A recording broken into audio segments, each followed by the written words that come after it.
ക്ഷേത്രഗോപുരത്തിന് മുകളിൽ കുരിശുവെച്ചുള്ള AI ചിത്രത്തിനെതിരെ വ്യാപക പ്രതിഷേധം. തിരുവല്ല ശ്രീവല്ലഭ ക്ഷേത്രത്തിന്റെ ഗോപുരത്തിന് മുകളിൽ കുരിശ് സ്ഥാപിച്ചതായാണ് ചിത്രം. സംഭവത്തിൽ MG സർവകലാശാല സെനറ്റ് അംഗം രംഗനാഥ കൃഷ്ണ പോലീസിൽ പരാതി നൽകി. നമ്മുടെ തിരുവല്ല മതസൗഹാർദ്ദത്തിന്റെ മണ്ണ് എന്ന അടിക്കുറിപ്പിൽ വന്ന ചിത്രമാണ് വൻ വിവാദമായത്. ക്ഷേത്ര ഉപദേശ സമിതി മുൻ അംഗം കണ്ണന്റെ പ്രതികരണത്തിലേക്ക് ആദ്യം പോകാം.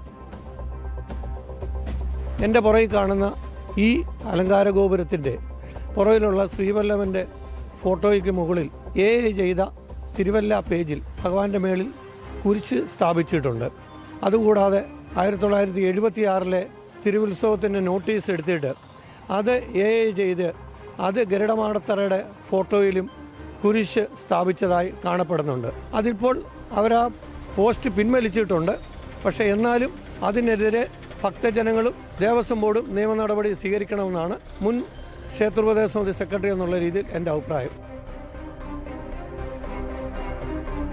ഈ വാർത്തയുടെ കൂടുതൽ വിവരങ്ങളുമായി ഗോകുൽ രമേശ് ചേരുന്നു. ഗോകുൽ, നമുക്കറിയാം മധ്യ തിരുവിതാംകൂറിലെ വളരെ പ്രധാനപ്പെട്ട ക്ഷേത്രമാണ് തിരുവല്ല ശ്രീവല്ലഭ ക്ഷേത്രം. ഒരു പക്ഷേ തിരുവല്ല എന്ന പേരിന് പോലും കാരണമായത് ഈ ക്ഷേത്രമാണ്. തിരുവല്ലഭയാണ് തിരുവല്ലയായി വന്നത്. അങ്ങനെയുള്ള ഒരു മഹാക്ഷേത്രം, ആ ക്ഷേത്രത്തെയാണ് ഇത്തരത്തിൽ വികൃതമായി ചിത്രീകരിക്കുന്നത്. മതേതരത്തിൻ്റെ പേരിൽ നമ്മുടെ തിരുവല്ല എന്നൊക്കെ പറഞ്ഞിട്ട് അവിടെ ഈ ശ്രീവല്ലഭ ക്ഷേത്രത്തിൻ്റെ മുകളിലാണ് ഇത്തരത്തിൽ മറ്റൊരു മതചിഹ്നം, അതായത് കുരിശൊക്കെ സ്ഥാപിച്ചുകൊണ്ടുള്ള AI ചിത്രം വരുന്നത്. പ്രതിഷേധം വന്നപ്പോൾ ചിത്രം മാറ്റി എന്നുള്ളത് ശരിയാണ്. പക്ഷേ ഭക്തർക്കുണ്ടായ ആ ഒരു മുറിവ്, ആ വേദന, അത് പരിഹരിക്കപ്പെടേണ്ടതാണ്. ഇത്തരം ചിത്രങ്ങൾ അല്ലെങ്കിൽ ഇത്തരം പ്രവണതകൾ ആവർത്തിക്കാൻ പാടില്ല. പരാതി ഇപ്പോൾ പോലീസ് ലഭിച്ചിട്ടുണ്ടല്ലോ. കൂടുതൽ വിവരങ്ങൾ ഗോകുൽ.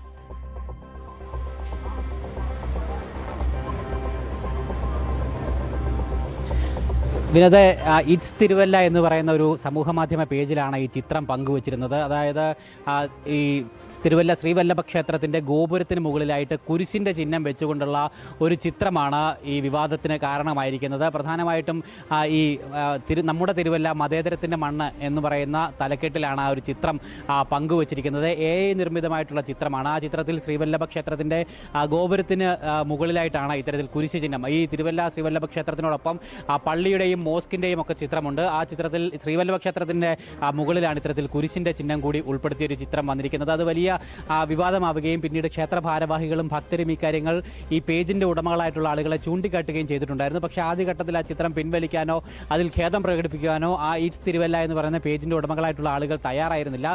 പിന്നീടാണ് ഈ തിരുവല്ല സ്വദേശിയും അതോടൊപ്പം തന്നെ മഹാത്മാഗാന്ധി സർവകലാശാല സെനറ്റ് അംഗവുമായിട്ടുള്ള രംഗനാഥൻ എന്ന് പറയുന്ന വ്യക്തി ഇതുമായി ബന്ധപ്പെട്ട് ഔദ്യോഗികമായിട്ട് പോലീസിന് പരാതി നൽകുന്നത്. പോലീസിൽ പരാതി നൽകിയതിന് പിന്നാലെ ഈ പേജ് ഉടമകൾ ആ ചിത്രം അവിടെ നിന്ന് നീക്കം ചെയ്യുവാനായിട്ടും ഖേദം പ്രകടിപ്പിക്കുവാനായിട്ടും തയ്യാറായിട്ടുണ്ട്. നിലവിൽ AI നിർമ്മിത ചിത്രമായതുകൊണ്ട് തന്നെ അബദ്ധത്തിൽ അത്തരത്തിലൊരു തെറ്റ് സംഭവിച്ചു പോയതാണ് എന്ന് പറഞ്ഞുകൊണ്ടായിരുന്നു ഈ പേജ് ഉടമകളുടെ ഖേദപ്രകടനം ഉണ്ടായിരിക്കുന്നത്. എന്തായാലും ആദ്യഘട്ടത്തിൽ ചൂണ്ടിക്കാട്ടിയിട്ടും ഈ തെറ്റ് തിരുത്താൻ തയ്യാറാകാതിരുന്ന വ്യക്തികളാണ് പരാതി ഔദ്യോഗികമായിട്ട് നൽകിയതിനു ശേഷം ഇത്തരത്തിൽ ആ ചിത്രം നീക്കം ചെയ്യുവാനായിട്ട് തയ്യാറായത്. എന്തായാലും സംഭവം വലിയ പ്രതിഷേധത്തിന് ഇടയാക്കിയിട്ടുണ്ട്. ഭക്തരുടെ ഒക്കെ തന്നെ വികാരത്തിനൊക്കെ തന്നെ വ്രണപ്പെടുത്തുന്ന രീതിയിലുള്ള ഒരു ചിത്രം തന്നെയാണ് അവിടെ ഉണ്ടായിരിക്കുന്നത് എന്നുള്ളതാണ് ക്ഷേത്ര ഭാരവാഹികളടക്കം ഭക്തരടക്കം ചൂണ്ടിക്കാട്ടുന്നത്. എന്തായാലും ശക്തമായിട്ടുള്ള വിമർശനങ്ങളും പ്രതിഷേധങ്ങളും ഉണ്ടായിട്ടുണ്ട്. അതിൽ പേജ് ഉടമകൾ എന്തായാലും ഇപ്പോൾ ഖേദം പ്രകടിപ്പിക്കുകയും ചെയ്തിട്ടുണ്ട്. വിനോദ്, നമ്മുടെ തിരുവല്ല മതസൗഹാർദ്ദത്തിന്റെ മണ്ണ് എന്ന അടിക്കുറിപ്പിലാണ് ഈ ചിത്രം വന്നത്. പക്ഷേ ഈ ചിത്രം വന്നതോടുകൂടി നമ്മുടെ തിരുവല്ല മതദ്രോഹത്തിന്റെ മണ്ണ് എന്ന അടിക്കുറിപ്പിലേക്ക് മാറ്റേണ്ട സ്ഥിതിയാണ് വന്നിട്ടുള്ളത്. എന്തായാലും ഇക്കാര്യത്തിൽ പരാതി വന്നിട്ടുണ്ട്, നടപടി ഉണ്ടാകും എന്നുള്ളത് തന്നെയാണ് പ്രതീക്ഷ. വിവരങ്ങൾ നൽകുകയായിരുന്നു ഗോകുൽ രമേശ്.